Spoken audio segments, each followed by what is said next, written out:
ভাইয়েরা আমার, বন্ধুরা আমার, এই পৃথিবীতে এসে আমরা বহু ধরনের রং তামাশার ভিতরে পড়ে গেছি।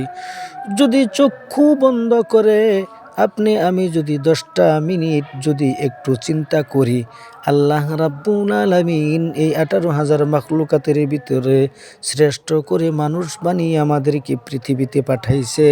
আল্লাহ কিসের জন্য পাঠাইছে এই কথাটুকুন যদি 10টা মিনিট চক্ষু বন্ধ করে যদি আপনি মনের ভিতরে চিন্তা করতে পারেন, আমি মনে করি আল্লাহর তরফ থেকে আপনার জন্য রহমতের এবং হেদায়তের দরজা আল্লাহ খুলে দিবে।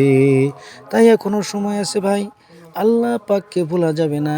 আল্লাহ কেন আমাকে পৃথিবীতে পাঠাইছে, আপনাকে কেন পাঠাইছে, আপনি ভালো কাজ করবেন বলে আশা রাখলাম।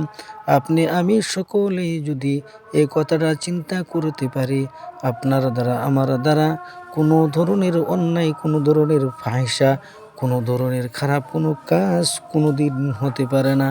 হে ভাই, এখনো সময় আছে, আল্লাহকে স্মরণ করুন, রাসূলকে ভালোবাসুন, রাসূলের কথা অনুযায়ী চলুন, তাহলে আপনার দুনিয়া এবং আখিরাত দোনোটাই আপনার জন্য সুখীময় হয়ে যাবে।